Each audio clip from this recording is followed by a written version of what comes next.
Every day I scour the World Wide Web, looking for funny or interesting videos to put on our websites and to play clips for you on the show. When I find one, Kate, that stands out above the rest, I declare it to be the winner of the internet. And today, I think I found one. Here's a reminder. People are weird.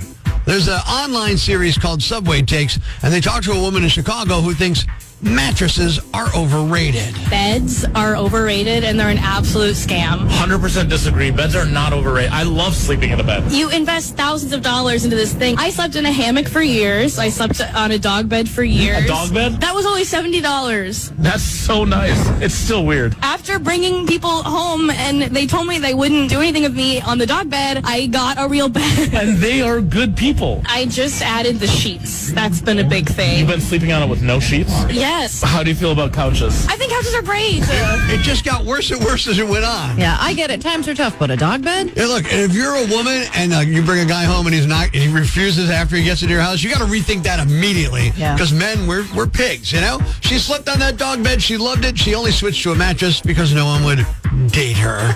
You can see the video by going to rock107.com and clicking the winner of the internet, or head over to facebook.com/Angry Prospector. There it is, your winner of the internet for this Thursday, January 23rd, 2025.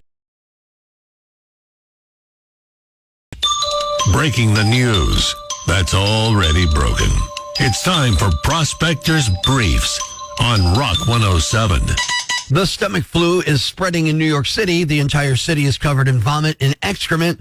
Then the stomach flu hit. Sting canceled shows due to an illness. Doctors are monitoring the situation and say that every breath he takes, they'll be watching him. Billy Ray Cyrus blamed technical issues for his weird performance at the inauguration. Yeah, technically, he's a terrible singer. Prospector ruins everything, even the news. Tune in tomorrow for Prospector's Briefs on Rock 107. You really don't want to come off as creepy, or maybe you do. It's Prospector Show on Rock 107. Kate, sometimes you say things a certain way and it changes the meaning of the phrase, right? Mm-hmm. So, like, you know, whether it's enunciation, the way you pronounce things, inflection, or in this case, whether you say something out loud or simply whisper it. Oh, boy. So sometimes you say something out loud, it sounds okay, but then you whisper it and it's creepy. You got an example? I got an example for you here. Let's do this one, okay? I've been looking for you. Terrifying already. Hey, I've been looking for you. There you go. There you go. I've been looking for you. It's just a little creepier when you whisper it. Then I can do this. I've been looking for you. So much worse. So much worse. Yeah, there you go. Here's one more example. Say goodnight. Say goodnight. Nope. Yeah, Absolutely that one, not. that's like straight up out of a horror movie, a slasher that's going to cut your throat. Mm-mm. That's what we're talking about this morning. We want to know what's something that sounds okay when said aloud, but just creepy when whispered. Got a little horror behind it. Absolutely. So let's go to the rock lines here. Rock 107, we got, actually, this is an open mic from Mark. Good morning, Prospector. I want you. I want you. That's creepy. Do you see what I'm saying? Very creepy. Mark with a good example of this. Well, Sandy from your Facebook said, "Hi, my name is Prospector." Hi, my name is Prospector. That already gives me the heebie-jeebies. All right, we got more. Clay from your Instagram said, "Would you like a piece of candy, little girl?" I'm not sure that sounds okay out loud. Yeah, I don't mean, maybe. If you're a grandparent, you're giving it to your kid or something like that, but not if you do this. Would you like a piece of candy, little girl? Ah. Yeah, that's creepy. You don't want that. No thanks. Butch and Uniondale on the rock lines, Rock 107. You smell good today. John from Archibald on the rock lines, something that's okay when you say it out loud, but creepy when you whisper it. Rock 107. Okay, I got two for you. All right. One is, I love little children. All right, got to whisper that one. I love little children. All right, what's the other one? I'm so excited to see you. I'm so excited to see you. See? What an absolute nightmare. All of them. This whole idea is just going to be keeping you up at night, isn't it? Yeah, man. Okay. Something fine when you say it out loud, creepy when whispered. Christopher from our TikTok said, "Would you like it supersized?" Would you like it supersized? See, that one's all right. That one's all right. I don't know about that. Okay. Donna from your Twitter said, "Your dad is awesome." Hang on. I don't know if I can whisper it. I'm laughing so hard. Your dad is awesome.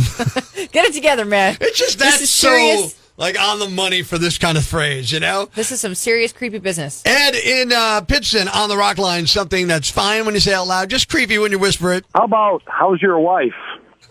All right, well, whisper it. Make you creepy. Let me hear it. How's your wife? Brian from Shavertown's on the rock lines. What's up, buddy? How about, I want to show you something. All right, well, whisper it. Let me hear it. I want to show you something. Yeah. That's straight up, kidnapping stuff right there. I don't like that one. And Cheryl from your Facebook said, I'm right behind you. That might be the winner of the whole thing, because you got, I'm right behind you, or I'm right behind you. Ugh. Are you an open book at work, or do you hide the fact that, you have a room in your house dedicated to your Beanie Baby collection? Good morning, it's Prospector Show on Rock 107. Kate, what about you? I'd like to seem like I'm an open book, but there's a lot you don't know about me. Yeah, that's the way I like it, to be honest with you. According to a new report, 62% of workers worldwide say they hide aspects of themselves at work, which is up from 55% last year. And things are more hidden in North America, where 70% of workers are secretive. Which is probably a good thing, because, look, when you're working with people who are open books, odds are you're going to squirm in your chair over something from today's list of top 5 things you never want to hear from your coworker. Here we go. Number 5, I'm not going to let the stomach flu keep me from coming into the office. Top 5 things you never want to hear from a coworker. Number 4, random drug test today. Pass it on. Number 3, look what I pulled out of my nose with a paper clip. Top 5 things you never want to hear from a coworker. Number 2, so I figured, why spend money on lunch every day when I can pack a tuna sandwich and eat it right here in a cubicle that I share with you? And the number 1 thing that you never want to hear from a coworker, well, I'm off to poop. There you have it.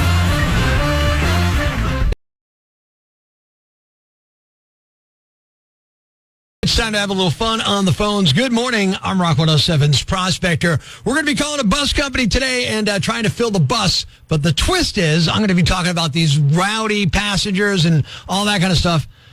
But they're kids, and I'm looking for the bus driver to chaperone them. It's another Prospector prank call on Rock 107.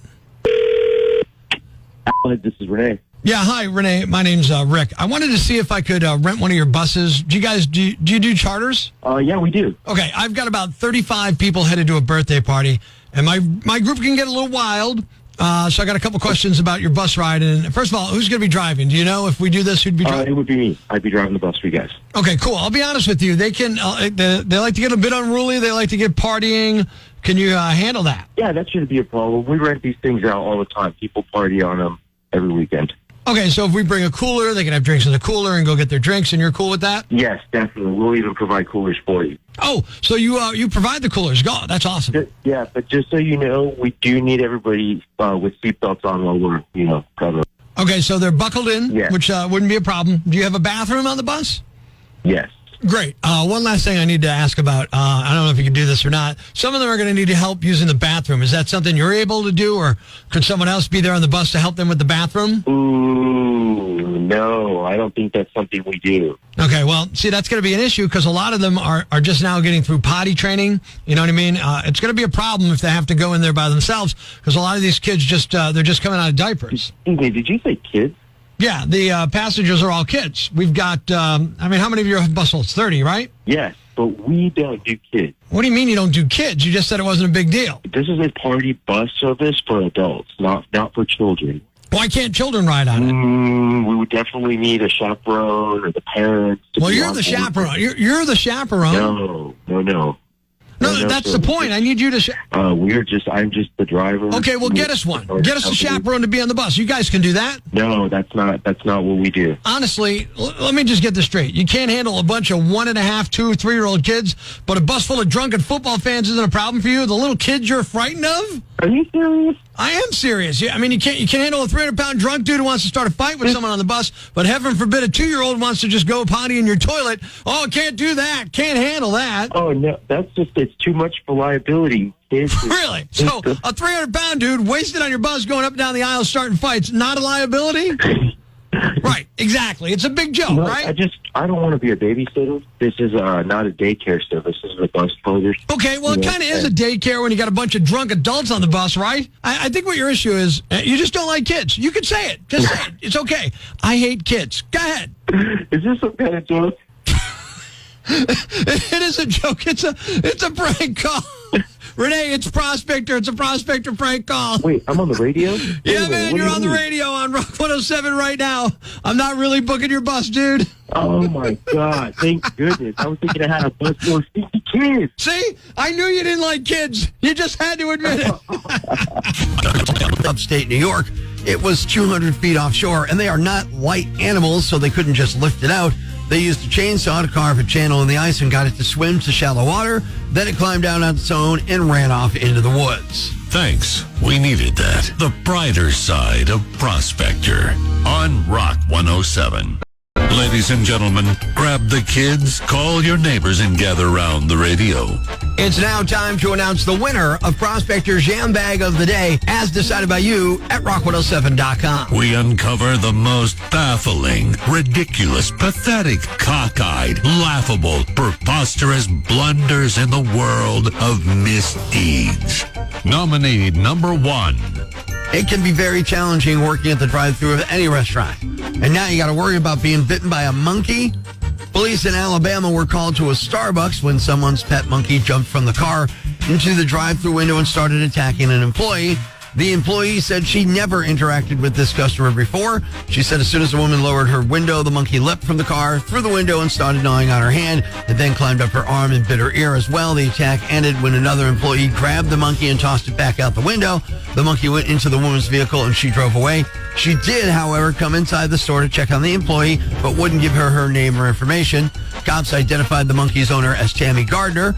For what it's worth, she reportedly had 2 monkeys in the vehicle that day, and other employees say they've seen her with multiple monkeys before.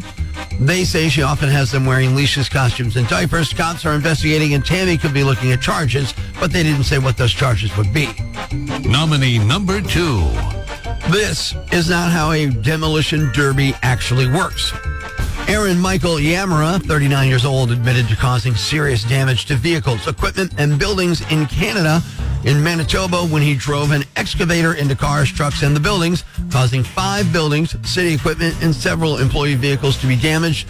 He claimed the owner left the keys in the excavator's ignition and said any big kid's going to play demolition derby. However, the prosecution says he was under the influence of crack cocaine and meth within 24 hours prior to the incident. Total damage is over $1 million. Prosecutors want Yarima to serve 35 months and 1 day in prison. The defense is asking for about half that. And the winner is the guy who wrecked 5 buildings and caused over $1 million in damage with an excavator simply because the keys were left in it. You're the Yam Bag of the Day, and we'll move on to Friday's Yam Bag of the Week competition. Keep it here for all the nominees for Prospector's Yam Bag of the Week, Friday morning on Rock 107. 107 app, a free download for your Android or iPhone. Subscribe to the podcast on Apple Podcasts, Google Podcasts, Spotify, Stitcher Radio, or wherever you get your podcasts so you never miss Prospector's Prime Cuts.